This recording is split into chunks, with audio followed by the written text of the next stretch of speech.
Welcome to the Smart Connector podcast. I'm Jane Bayler. It's great to have you here. I'm with a fantastic guest today, Mimi Bland. Dr. Mimi Bland, welcome. Hello, thank you so much, Jane, for having me today. Really looking forward to speaking with you and to your audience. Thank you. I can't wait as well. We're going to have such a great conversation.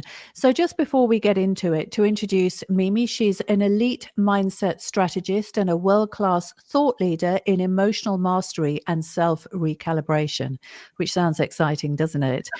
She helps visionaries, high achievers, and leaders achieve success through mindset. And she's also an author with 6 books to her name. She's on her 7th. And she has a mindfulness app and a private members community. So we'll be talking a little bit more about that later. But she is a very, very inspirational lady. We're really, really happy to have her here with us today. So yeah, let's get into it, shall we, Mimi? Thank you, Jane. Yeah, amazing. Okay, so Mimi, first of all, mindset is such an important topic, isn't it? For not just for people in business, but really for anybody who wants to have a quality life. What's your take on that? Well, I think mindset goes beyond really about having just a quality. Like everything that we create is coming from ourselves. So it's all coming from our mind. It's coming through us and from us. So I think it's really important. I think, like when you buy a car, you have, a manual, there's instructions, but when we're born, there's no instructions to teach us, how we think, how we feel, and how we're actually creating everything in our life. So mindset is really, really important to understand. Like when it's not just it's in there, but what is it doing? It's part of functioning. It's part of our creation. Yeah. And we were talking beforehand, and this isn't something that you've just stumbled across recently, is it, Mimi? You said that you've been really passionate about this topic ever since you were a child. So tell us what inspired you in the first place, or when you say that you've been passionate about this since you were a child, what was that kind of realization that made you realize that you were called to do this work? I think, every single person, I look at life a little bit different to other people, that, we are spiritual beings here to have a human experience and to awaken to ourselves. So going through the process of, obviously, when we are born, we forget certain elements about who we are and what we've come here for. So as a child, I had my own experiences. Some of them were quite painful, and a lot of them were sort of like helped me to detach from who I truly was. So life experiences, if you think about our parents, they're doing the very best that they can with the knowledge and information that they have been given through their lives and through their generations. But sometimes we carry patterns on without even knowing consciously that we're carrying them. So I was told from quite a young age, I used to wet the bed, that I was dirty, I was disgusting. I had a lot of fear infused in me. A woman's place is, women are here really to be seen and not heard. And it was a lot of patterning and sort of like programming that set me up for a lot of things that I achieved and a lot of things that I had endured later on. At that time, I didn't know anything about energy, frequency, or any of that stuff. So I think for me, I from a very young age, I used to have downloads. When I say downloads, we can all get them. It's just where you have quiet moments and you see and hear things where people would say it's just your imagination and, you're just thinking about things that. So the downloads I used to have was very much of, I chose to come here and I chose to feel a lot of pain and suffering, because my whole mission, personal mission, was to teach people how to overcome pain and suffering. So sometimes you have to go through things so that you can then teach others how to overcome things. And a lot of people that have ailments and have things that are happening to them, they're actually happening for them, but we just don't look at it in that way. So that was the basis of it. Then later on, I didn't really want to set up a business in this, but people would come to me and ask me or speak to me about certain things, and they would just have an instantaneous change, or the information that I would say would sort of like impact them in a different way. So that's when I realized that I needed to take this up a step more. Yeah, and it sounds as though not only did you have a gift, because if you have a gift, people tend to recognize it. And as you said, they then seek you out and you're like, oh, maybe I Yeah. am good at this thing. So, but also you had a very, very strong purpose. And it's really interesting how you frame that as something that was almost kind of hardwired into you without you even realizing why, but comes from maybe intergenerational stuff and family patterns and all of this stuff outside of us that exists perhaps in the spiritual realm. Would you agree with that? Yeah, most definitely. And I think, one thing I've learned along this life's journey is that, we're always looking externally from us for someone who's got an answer to help us, to heal us, to solve our issues, where really all the answers are within us. And we just have to learn how to get into our own mechanism, our own thought patterns, our own brain, because we're always being guided, but we just don't know how to listen to ourselves. From that young patterning, as people might understand, like I get a lot of people that write to me saying I'm in abusive relationships, or I keep meeting people that are, rude or treat me badly, or this deal doesn't happen, that deal doesn't happen, but everything is coming from ourselves.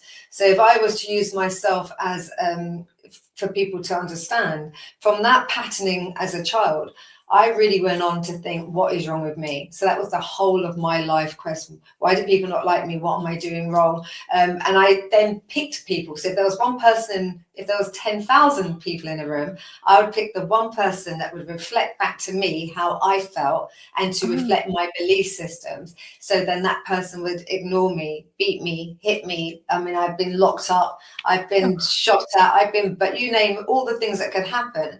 But there was an aspect of myself that I didn't like myself, and I didn't even realize that it was my own belief system that was playing out, that other people have to match you. So everyone's just a mirror to how you're really feeling inside of yourself, basically. mm. So that sounds like you have had a very interesting personal journey yourself, Mimi. And obviously, we always learn from all of our relationships, don't we? But so tell us a little bit more about the actual circumstances that, made you grow, learn, be who you are today, then. Yeah, well, I think like for me personally, I went through so much pain that I could never work out what I was doing wrong. That was the whole ethos of everything. Like, why would this person hate me? Why would you do that to me? And it got to the stage where the conditioning becomes so familiar that it was my normality. So people would say to me, that's wrong. Why are you doing that? Why do you allow someone to do that to you? And I would question them because I didn't know what they were talking about.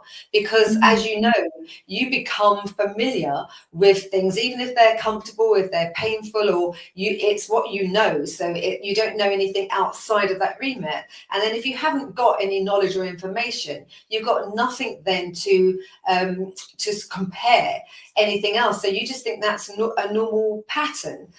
So I think for me, it really started getting very, very painful. And it was to the point where I couldn't take that pain anymore because I had no Mm. answers.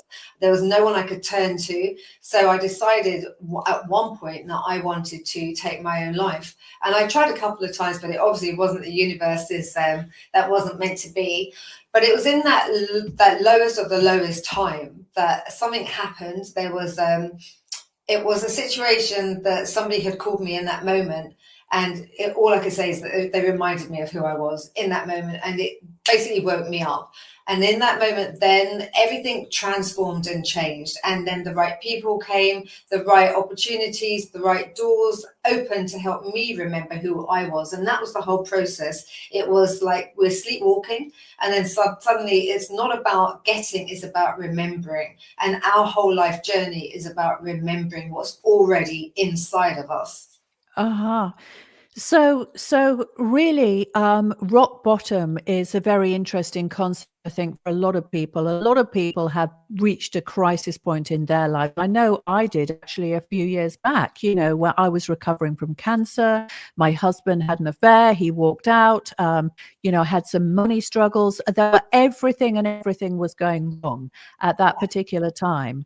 And I also kind of rebuilt, and I had an epiphany myself. So I'm totally familiar with what you're talking about. So round about what kind of age did this happen to you, Mimi? Is this one relationship, or was this several relationships, or was it other life events or whatever? What Yeah. actually?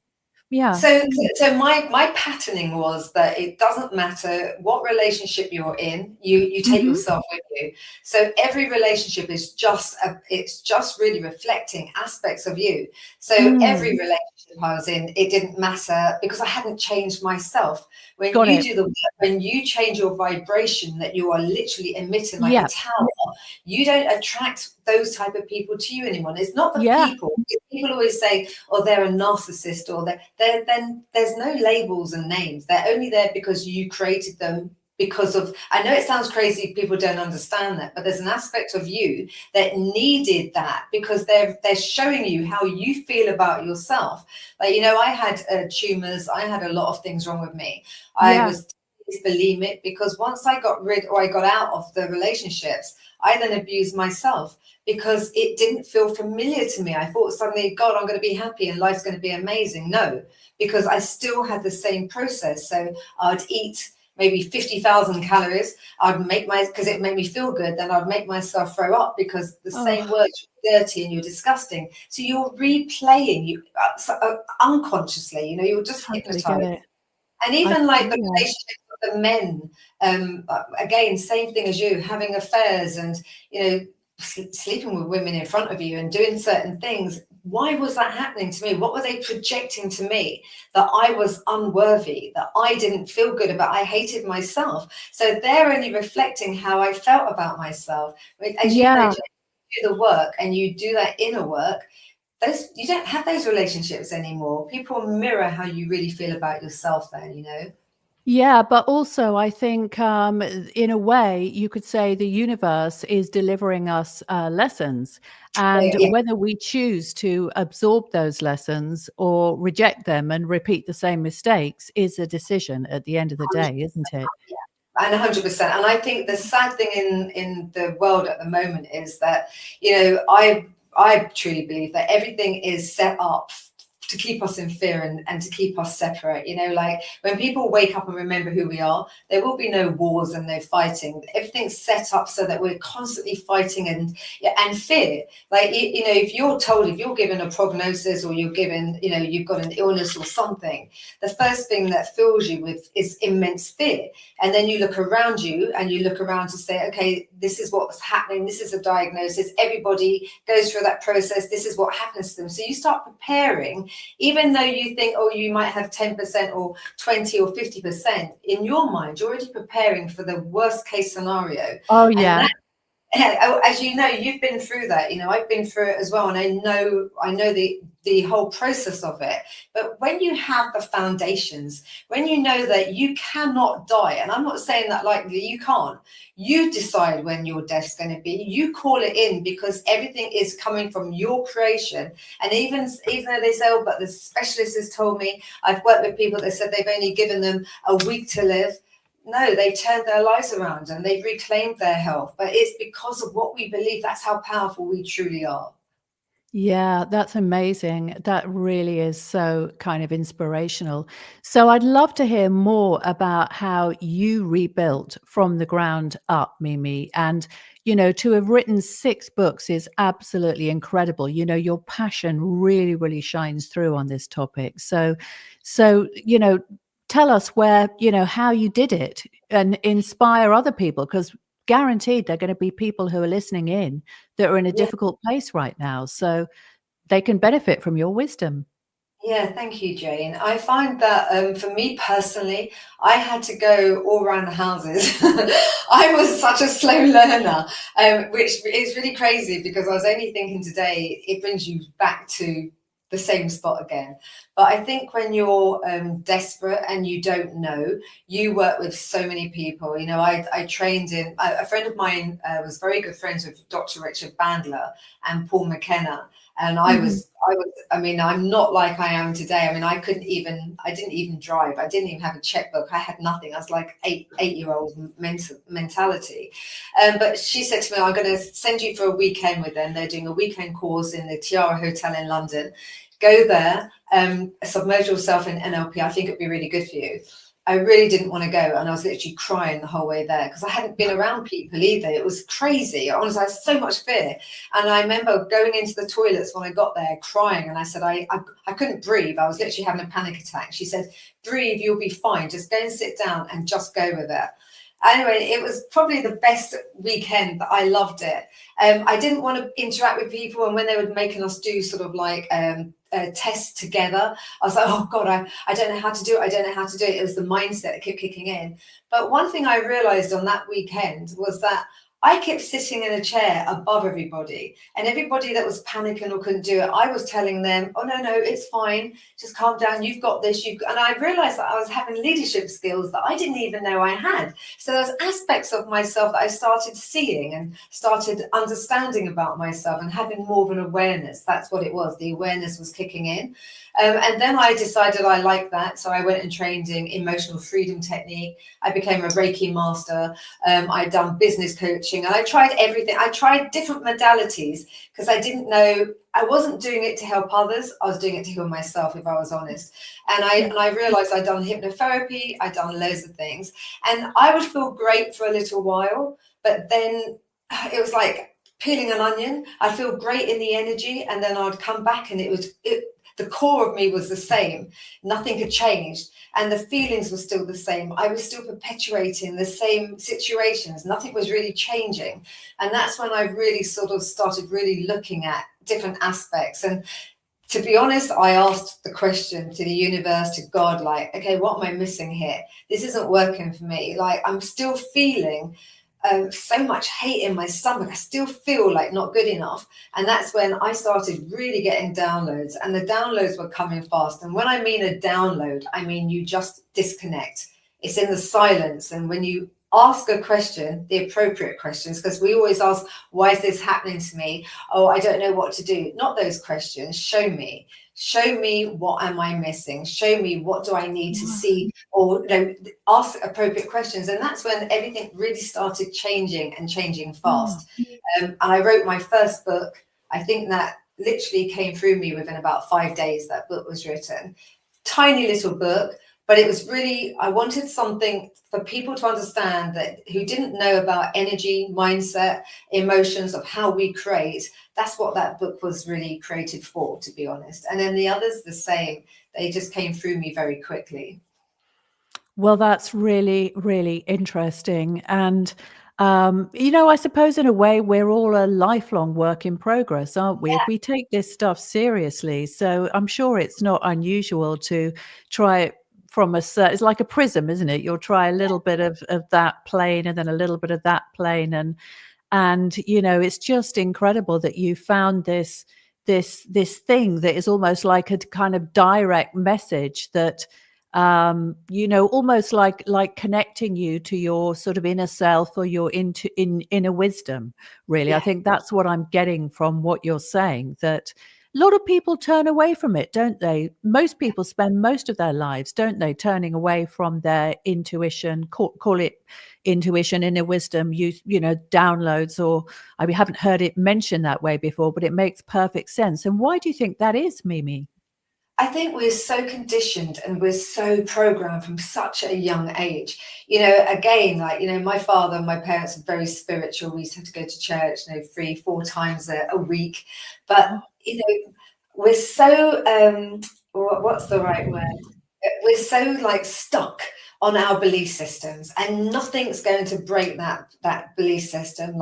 If you think about religion, I'm very spiritual, I'm not religious. I used to go to church a lot. I don't go to church anymore. Doesn't mean I don't believe in God and the divine, but the things we've been taught, they keep us fearful and keep us separate. There isn't an angry God, or there isn't a God that you have to do certain things for him to love you. It's an energy. And when people understand that it's just an energy, but that energy is also within you, when people talk to me about Jesus, Jesus is going to come back and save us. No, Jesus was a man who tried to teach us that we all have that power within us. And when people can understand and stop making this book like this this thing that you have to live by, it's a book about ourselves. It's the people who are teaching us secrets and gifts about us. And when you can understand that, and you can just try to broaden your horizon a little bit, you know, the answer, the problem, and the solution is us. And when you understand that, it makes life a game, and it makes it able for you to be able to play it from a different objective. You understand, like, why are you doing certain things to hurt yourself or to harm yourself? And the majority of it is, the answer is because people aren't happy. People are not happy, and they're living a life they really don't want to live. And that's why the majority of people are drinking, doing the things that they do, gambling and everything else. They're just trying to keep themselves unconscious because they don't know how to get out of a life that they've created that they really don't want to be living. Yeah, I think you're so right. So many people are stuck, aren't they, Mimi? Yeah, 100%. And again, it's a way of thinking. Like, sometimes I speak to people that have been brought up in families that their fathers have left or their mothers have left, that they don't want to have a broken home. So they're with a person that they picked maybe because they were feeling broken in the first place, or because they were lonely, but they're not a match to that person, and they have nothing in common with that person. So when they come home in the evening, you know, they're not even in alignment. So it's very hard. So you're trying to create a happiness, but you're not happy, and your soul is telling you, I'll do anything to be playing drums, or I'll be anything to be that's my passion. So you've got your passion and your soul on one end calling you constantly, and then you're living this life where you're existing, and the two will never, they're never gonna merge. And there are ways that you can still have a happy relationship. I'm not saying for people just to leave their relationships, but you have to be honest with yourself, and you have to look at what it is that you actually want, because you're never going, you can't keep lying to yourself. And that's what people are doing. They're literally, they're using external things to stop really going within and listening to their core, what they truly desire. Yeah, I was actually reading something the other day about how most people really have no idea what they want. They think they know what they want, but actually they don't. And surely that's where it all starts, isn't it? Is actually being honest to ourselves about what we really, really want. Yeah, 100%. And people come to me and I say to them, what is it that you want? I want to be happy. Oh, okay. What does happiness look like to you? Well, I just want to be happy. But what's happiness to you? Well, I want to be free. So what does freedom mean to you? Well, I want to be free of, free. I want to be free of all constraints. I said, but you were born free. So you have, like you said, no one knows what they truly want. I think as well, I work with a lot of people that have made so much money, and I'm talking like stupid amounts of money, but they get their billionaire status or their millionaire status. They had the yachts, the boats, the women, the women had the toy boys. They have all the money, the Gucci handbags, everything, and they're still miserable and empty inside. Why? Yeah. Because they have bought into a belief that the more stuff that you have, when you become someone, because most people want the label, or they want people to see them as achieving, because then their mother or their father will think they've made it, or their friends. It's all from a lack of sense. We're running on the wrong things. So we're looking for worthiness. We're looking for appreciation and approval of other people. And that's most of the times why we do these things. When really, most of my clients, they end up giving up all their stuff and going climbing Kilimanjaro, or just traveling. And it's crazy. You go back to the beginning again. It's really mad. But do you think, Mimi, that a lot of us get meaning and purpose from contributing and actually making a difference to other people? Because in my experience, I also know a lot of wealthy and successful people, and I feel that the happiest ones of those are people who have looked beyond their immediate family, where, really, if you're enriching your immediate family, well, you're just kind of giving yourself another present in a way. Yeah. I mean, to a certain extent. And they actually go out there and they say, okay, what difference can I really now make in the world? Now that I have this money, I have this time, what can I now do in terms of bringing this, all of this abundance to other people? Do you see that people kind of going in that direction when you work with them as well? 100%. And that's the whole basis of it, Jane. 100%. Like I always say to people, if you stop worrying about yourself and you start, I mean, you have to love yourself and come from a place of loving. But when you stop focusing and fixating on yourself and focus on helping others and what you can do to make the world a better place, you can't be depressed. You stop looking at, like your hair's not perfect or your face isn't perfect, because you've got a bigger life purpose. And you're so right. Like, I always say to people as well, like when they've got families, you're always waiting for the kids to grow up and you're always trying to wish their lives away. But that's one of the greatest life purposes in your life. Enjoy it, because you're raising the people that are going to be giving back to humanity. And also, like for instance, a few people I've been working with lately, they're only the younger generation, but what they're doing now is not just looking at the passion of what they're passionate about, but what can their passion do to help others. It can inspire other young kids that want to get into motor racing, or other young people so it's so true. When you don't make it about yourself and you make it about what can I do to help others as well, you not only feel passionate every day, you get up with a burning passion and a mission, and it makes you feel so good to keep giving back to other people. Like if I can say honestly, like the amount of messages I get via LinkedIn, Instagram, I'm talking on a daily basis, people I've never met but have been following me for a year, 2 years, and they write and say, you helped save my life, you transformed my marriage, and I think, wow, do you know what an absolute honor and privilege, because we are here to help other people to be happy and to live a phenomenal life. What is the point of having £1 million in the bank, 10 million or a billion, when you could be helping orphanages or helping somebody else to feel good about themselves? So that's the whole point. Life is all about cycling and helping others.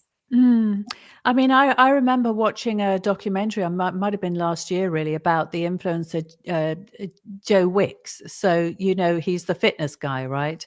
Yes. That got famous over lockdown, and he's got something like 6 million followers or something on Instagram. And part of that documentary showed him that every single day there are people messaging him on Instagram, and a lot of the time they are, they're struggling or they're troubled or something like that. And you know what? I mean, bless him, he was making all these little selfie videos and sending them these little encouraging messages and things. And the documentary maker said, well, why do you actually do this? You're getting exhausted doing this. And he said, because I care, and they mean something to me.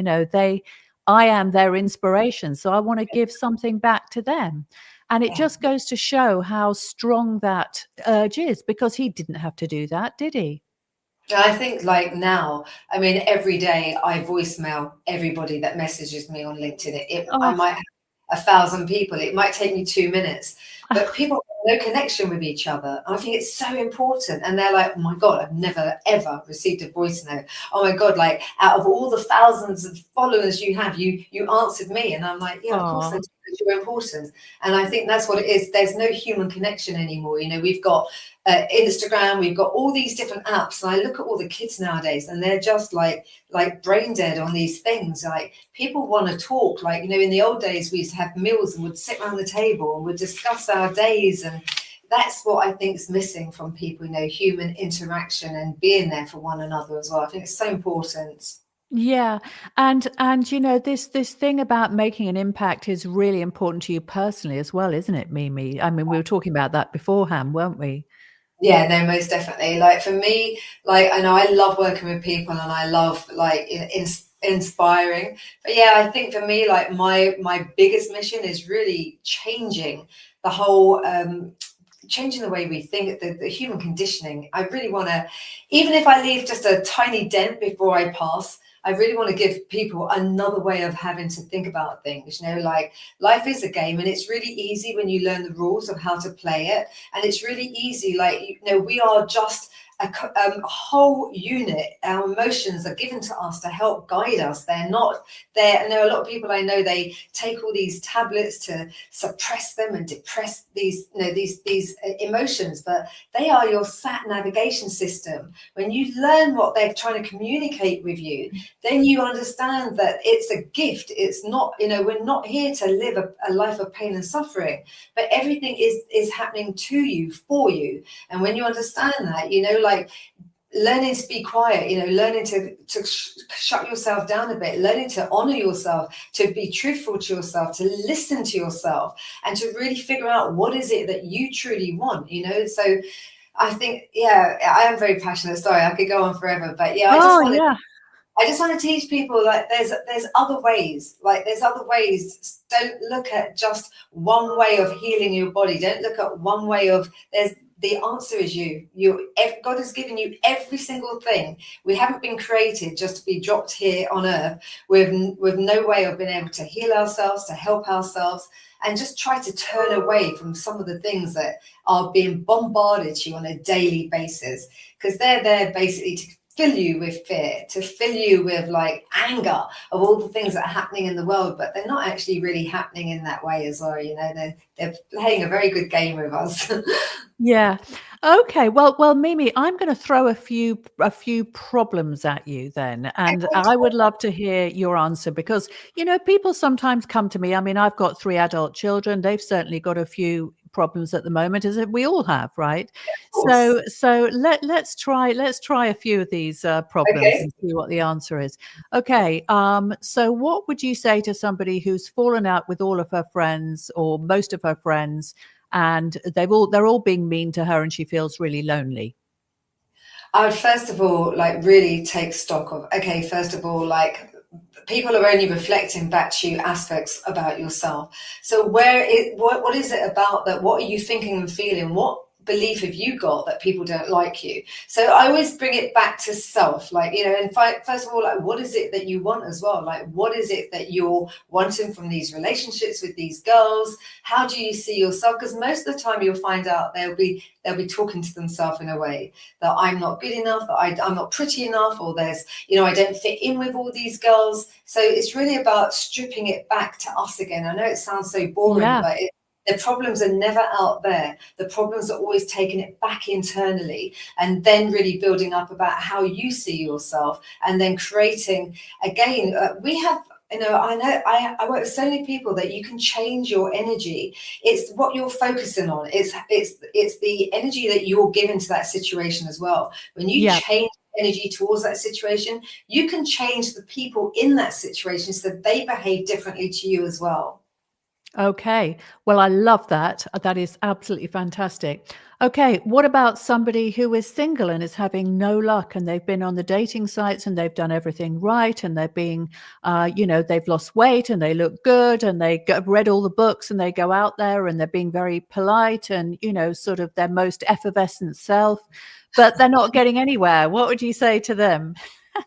Again, they'll have an internal program, there'll be an internal dialogue that they're telling themselves that it's just not for me. I can never find anyone. I don't know what's wrong with me. Maybe I'm too short or too fat, or guys like me or women like me just don't find an ideal partner. Or they'll be replaying past situations. I always meet the ones that dump me. I knew that he would do that to me. I knew that she would do that. So again, it's all coming from us. So again, it's about really looking at yourself. It's about liking yourself, loving yourself, filling all the voids inside of yourself. Like, why do you need someone in the first place?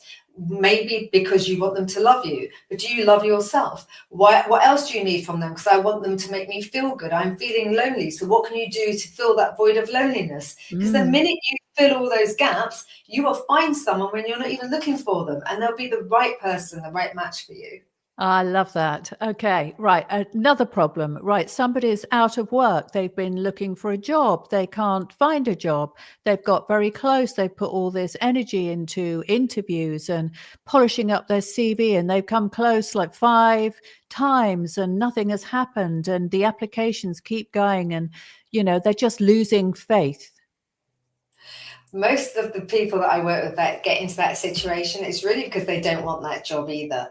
They're mainly either going for the job because they have bills to pay or mortgages to pay, but inside they're pushing the job away. As much as they say they're wanting it, they're pushing it away from them. So it's finding out why they actually want this job. And also they could be telling themselves they haven't got the right qualifications, or they're not really good for that job, or they've got low self-esteem. So why would they want someone like me? I don't really think I can do the job. So everything is coming from the dialogue of what you're saying, how you feel about yourself, and really, do you want that job in the first place, or is there something else that you really are passionate about that you really want? So if you change those aspects, you'll get the job. Okay, amazing. Okay, so how about somebody that they say, do you know what? I can't lose weight. Everything I've tried is not working.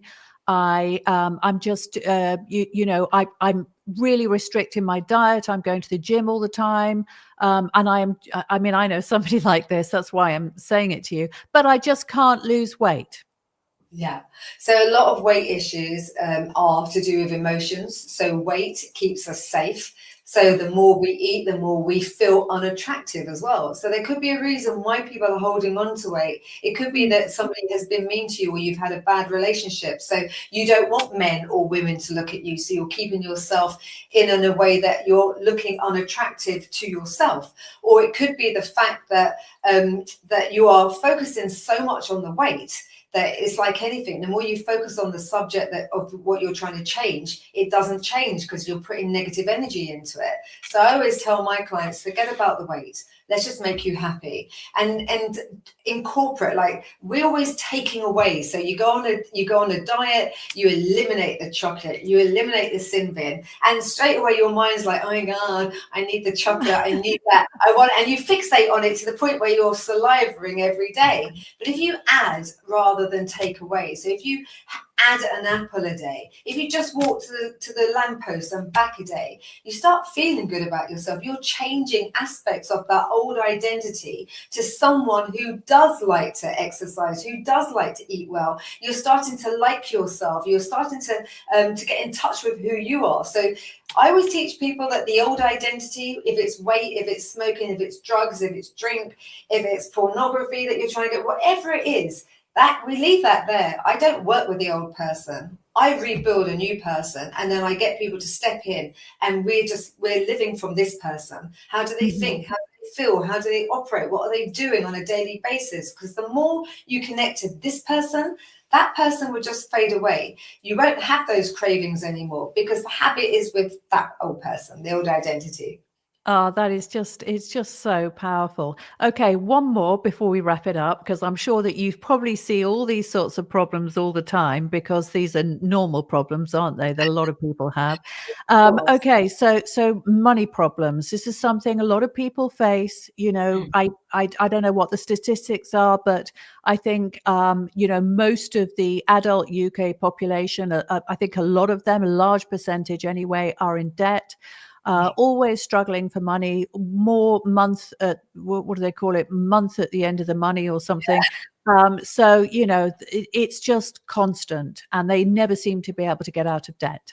Yeah. I think, this one's a big one. This was a big one for me because I didn't realize that a lot of people, they attract wealth, but they can't contain it.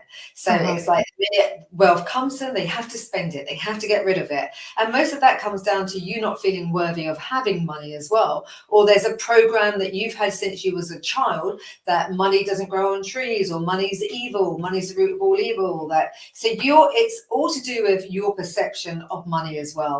If you don't feel worthy of having it, you're going to get rid of it. If you feel that you're the sort of person that can only earn £5,000 a month or £1,000 a month, that's what you're going to earn. So again, it's the same thing. It's about stepping into a new identity. How would you feel? How would that person be? Like, you've got to expand your own capacity to receive. And that's all it is. It's about becoming aware of yourself, aware of your own sabotaging patterns, and really sitting down. And it's not about changing that person that you are. It's about stepping into the person who already has the capacity to hold that wealth, and you're holding it from a place of happiness as well, so that the money seems natural to you. Because at the moment, lottery winners, I've worked with someone who won a lottery once, hundreds of thousands of pounds, all gone within 6 months, because he he hadn't become the person that was able to attain that money. His family were poor, so for him it was like just spend. He didn't have a money mindset, and that's all it is about learning and teaching yourself that you are capable of having money, and that you can keep it, and it's good to grow it and to put it into certain things. So it's just about becoming. It's about changing your state of being. Everything's about, I have a phrase I like to say, that there's no circumstances that matter. No circumstances matter. It's always your state of being. So when you change your state of being, your circumstances will change. That's really empowering if you understand the power behind that. It really is. It really is. And on that topic of money, I've also met a lot of people who they might be very wealthy, but they hoard their money and they're still so scared around money. And it is really, really strange to me, that mindset as well, because how can your money ever make you happy when Yeah. you're actually terrified of spending it? It's And surprisingly common. yeah, and that is so powerful what you just said, because I work with someone who had so much money, but he hoards it under his bed in tins. Then he'll go to like the Co-op or Marks and Spencer's and buy all the rejected prices that are down to 20 pence off. But again, it's because they have a fear of money not coming back. So they have a fear of spending it, so they don't enjoy it. But if you understand that money is energy, every single thing in life, weight is energy, food is energy, everything is energy. So when you understand that what you put out, you get back. So you don't put it out in fear, you put it in love. So the more you love spending and you bless that money for giving you the ability to buy that food, to give to the homeless, to do whatever you're doing, money's going to come back to you because you're not hoarding it. You're releasing it, and that's where people go wrong. It's a crazy mixed up mindset. But again, it's because we're operating from fear and we're not operating from love. That's all it is. It's just a reversal. And that's such a simple thought, really, isn't it? You can choose fear or love, Yeah. and the implications are massive, really, aren't they? Yeah, well, the one thing I always say, that the universe, God, the creator, the universe, the field, whatever you want to call it, is given us two options. We have a choice. And that choice is what messes a lot of people up, because it's like we are born into heaven, but we're creating our own hell. And if you think about it, that creation is complete. It's complete. So there is nothing to get. It's about releasing. So if creation is complete and you can have anything you want, you can have the ideal, you can even change how you look. You can change your whole face just by changing a different aspect of yourself. But if creation is complete, what are you doing to stop yourself from having the happiness, the love, the life that you say that you want? Because it's not about attaining more knowledge. It's about releasing and letting go. Oh, that's so amazing. Well, Mimi, it's been such an inspirational conversation. I've really enjoyed speaking to you. Thank you so much for joining us today. And so if we just wanted to briefly mention your app. So you have a mindfulness app, don't you? So Okay. tell us about that and how people can get it. Okay, so on my website, you can go onto my website, which is just www.mimibland.london. But the app was created as well. It's cheap. It's not a lot of money at all. But I created it very specifically. So I think, I don't know if it's $7.99, $9.99 a month, but you can go on there, and it's really a fantastic app. So it teaches you how to stay present every day. It will tell you, how are you feeling? It checks in on you on a daily basis. You have a journal so that you can start writing things down to gain awareness. You have meditations in there. You have there's me speaking as well. So there's Chat GPT. I have literally programmed it with every book and every piece of information that I could get out of my head. So if someone goes in and you're feeling down, you're feeling depressed, or there's a question, I'll immediately answer you by speaking to you, or you can write it and I'll type the answers to you. So this app was created to keep you present and aware, and for you to become, the one thing I want to do is for people to stop searching externally and start learning that when you learn to master yourself, you master reality. You don't need to keep going anywhere else. It's a simple process. And like learning to drive a car, once you've got it, you never have to go anywhere ever again. Yeah, and the wonderful thing about that, and also about your community, because you have a private member community, is That's starting that one. That's coming just out. starting that one, yes. So of course, to hire you or engage with you one to one, it's expensive, I would imagine. Why wouldn't it be? But all your wisdom and knowledge, you've packaged it into this app, which, as you said, it's only $9.99 a month or something like that. So for anybody that has been listening today, and you think, do you know what? I love this. I love this idea that everything we need is within us. And I love the way that, Mimi's been talking today about this really important topic of mindset, then it's all there. So, yeah, Thank you, Jane. fantastic. I'm not that expensive, and No. I do adjust according as well. Like, I'm here to help people. At the end of the day, we're all here to help one another, and I think that's very, very important. And all I'd say to anyone that's struggling or in a dark place, because we've all been there, and I know at my lowest point, I felt like this was it. There is no coming back from any of the stuff that I've been through. And all I'd say to anyone, there is, all you need to have is a different vision, a different belief. You just need to reach out to someone that can help you just get out of that mindset a little bit. And the minute that's shifted, then life will completely transform and change for you. And that's amazing. And you are the living testament to that, because, look at you, Mimi, you're glowing, you're positive. You've achieved all of these things, and that is so wonderful. You're inspiration. So it's been Jane. really, really great to have you on the podcast. Thank you so much for joining us, and look Thank forward you. to your community being launched and your Thank next book, which is also coming out soon, isn't it? Yeah, it is. I just really want to say thank you so much to you. Thank you to your community. And yeah, life is a joy. Like, let's get back to living a joyful life experience. Like, look at the children and really go back to being childlike. Stop taking life so seriously and learn to have fun again. It's really important. But That's thank a you. wonderful message to end with. Thank you, Mimi. Bye for now. Bye.